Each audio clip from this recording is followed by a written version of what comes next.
Assalamualaikum warahmatullahi wabarakatuh. Perkenalkan, nama saya Gilang Putra Al-Hadi. Saya berasal dari kelas 1B Ilmu Komunikasi dengan NIM 121403144799. Baiklah, saya akan membacakan soal pertama, yaitu apa yang dimaksud dengan komunikasi nonverbal. Jelaskan.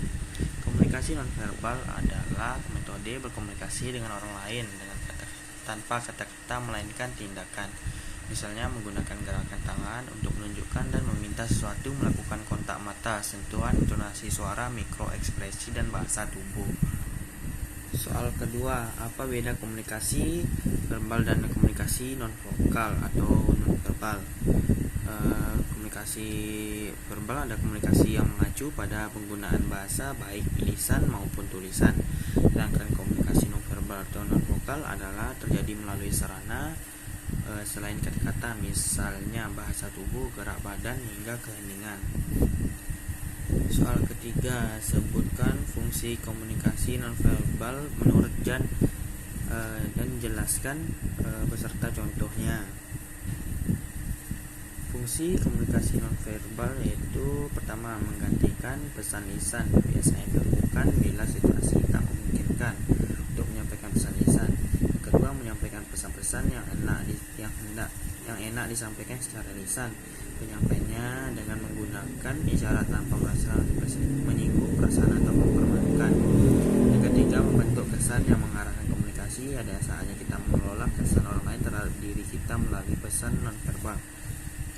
Yang keempat, memperjelas relasi. Mengingat pesan komunikasi itu mengandung isi dan informasi tentang relasi. Yang kelima, mengatur interaksi ini terjadi, misalnya manakala kita terlibat dalam percakapan antar pribadi. Yang keenam, memperkuat dan memodifikasi pesan-pesan verbal, syarat-syarat non-verbal. Jadi mata pesan yang mempengaruhi dengan dibalikan atau decoding pesan. Pertanyaan keempat, sebutkan dan jelaskan jenis-jenis komunikasi nonverbal menurut Jan yang disertai contoh. Jenis-jenisnya yaitu pertama, proxemis, kedekatan. Istilah ini berasal dari Edward Hall yang mengambil dari kata proximity, kedekatan, untuk menunjukkan adanya ruang atau tutorial baku dan ruang personal yang kita gunakan dalam berkomunikasi. Yang kedua, kinesik, istilah ini digunakan untuk menunjukkan gerak-gerik atau sikap tubuh, gestures, gerak tubuh, body movement, ekspresi wajah, dan kontak mata. Yang ketiga, kronemik, istilah ini berkaitan dengan waktu. Ada yang memandang waktu itu berjalan linear atau mengikuti garis lurus yang bergerak dari titik awal menuju titik akhir. Yang keempat, paralanguage atau parabahasa, istilah ini menunjukkan pada unsur-unsur nonverbal suara dalam percakapan verbal. Yang kelima, kebisuan, istilah ini dipandang tidak berkomunikasi, namun sebenarnya dalam kebisuan berkomunikasi sesuatu. Yang keenam, haptik, istilah ini berkaitan dengan penggunaan sentuhan dalam berkomunikasi. Yang ketujuh, tampilan fisik dan busana, istilah ini menunjukkan pesan nonverbal, dapat juga berupa tampilan fisik dan busana yang dikenakan. Yang ketujuh,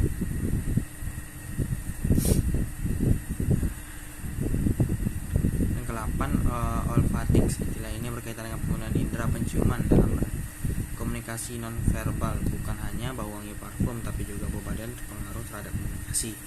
Yang ke-9, oculesics, istilah ini menunjuk pada pesan yang disampaikan melalui mata.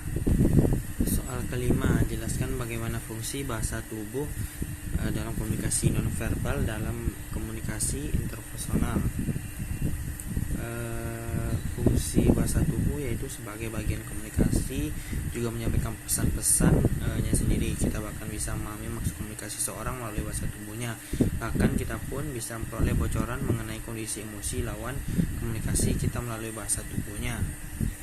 Soal ke-6, sebutkan perbedaan komunikasi verbal dan komunikasi nonverbal dan jelaskan sertai contoh. Komunikasi verbal sendiri adalah bentuk komunikasi yang disampaikan oleh komunikator kepada komunikan dengan cara tertulis maupun lisan dalam pelaksananya. Komunikasi lebih mudah disampaikan secara verbal daripada nonverbal.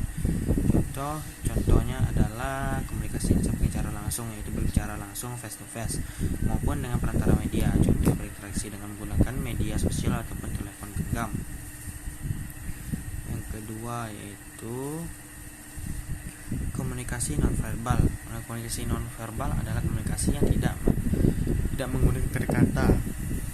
Contohnya menggunakan bahasa tubuh seperti mimik wajah, gerakan tangan, intonasi suara, dan kecepatan berbicara. Sekian dari saya. Assalamualaikum warahmatullahi wabarakatuh.